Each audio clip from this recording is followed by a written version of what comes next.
What is going on, everybody? Welcome back to the channel. You guys already know what it is. It's draft season all year long, and today we have a Tennessee Titans mock draft for you guys. Now, the Tennessee Titans, this is a team that's been very successful under Mike Vrabel, but unfortunately, this past season just plagued with injury at a ton of positions, including the quarterback position, which really hurt them this year.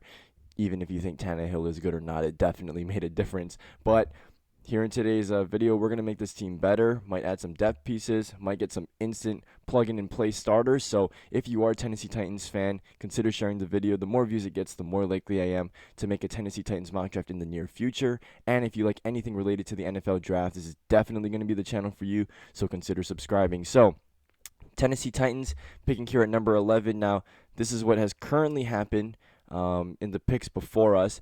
The one thing I'd say that's pretty off, Paris Johnson, I don't think he's going to go to the Lions here because they have two good tackles already there, left and right. So I can't imagine that happening. This would be a huge shock if Anthony Richardson goes this early. That would be really interesting. And so we're sitting here, and Bryan Bresee has fallen to number 11. Now, looking at trade offers here, 27, that's just too far down. You don't want to trade that much down.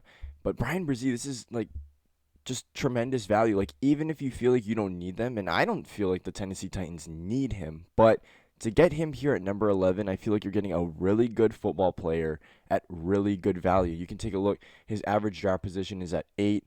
His overall rank is 8. So for him to fall out of the top 10 here to us at number 11, I feel like we should take him. Now, Devin Witherspoon has really made his way up on PFF's big board, and I think we should definitely address the cornerback position. This is my second favorite corner in the draft. However, like I said, when you have a top 10 value sitting here at number 11, I just feel like you have to take it.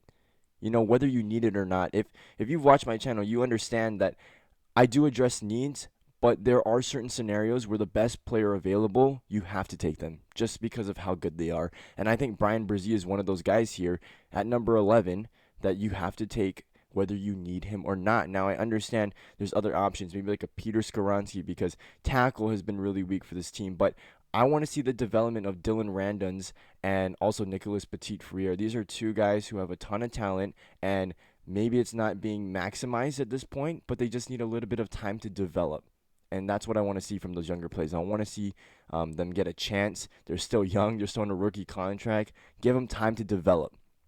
And there's even guys like Quentin Johnston here that I would consider taking. But like I said, right, when the value's here, we're going to take it. And I know there's going to be a ton of you guys screaming in the comment section, we don't need Bryan Bresee. I don't care if you need him or not, right? When you go into the NFL draft, it would be nice to address a need. But if you can just get out of the draft with just good football players, that's the only way your team gets better. And I think that Bryan Bresee is a great example of that there at number 11. Now, here we go. So we still have an opportunity to address positions like the tackle position and even the cornerback position. Here, Eli Ricks has really shot up on PFF's big board recently. They just completely redid the whole thing. Even Kelee Ringo sitting here. And this is a really intriguing one. But I do know that Tennessee doesn't typically go with the bigger physical cornerbacks. They're more slimmer, more quick and agile guys. That's why you see guys like McCreary, Christian Fulton, Elijah Molden, those type of guys on the team. And you know, we have all of these young names at cornerback, and some of these guys have been here for a handful of years already, and they just haven't really developed. I think Christian Fulton is one of the more underrated cornerbacks in the league. I don't think he's top tier, but I do think he's really underrated. But those other guys, you just haven't seen a ton of production out of, which is why I still feel like cornerback is a position that we could certainly address here. But I mean, I don't know. Tennessee Titans fans, like let's take a look at the analysis. Like, tackles still is something that you guys want to address. So I will definitely keep that in mind, right? I mean, like I said, I do believe in like the development of some of these players, and I would like to see these younger players just take a step forward, you know, because sometimes it does take a guy a year or two to finally play to their ceiling, you know. So I don't think it's fair to judge some of these guys off of their rookie year. I know Dylan Randons is also one of those guys who was on IR this year. Like, Darnell Wright is a really intriguing prospect, a guy who did not give up a sack last year at Tennessee, and that's phenomenal.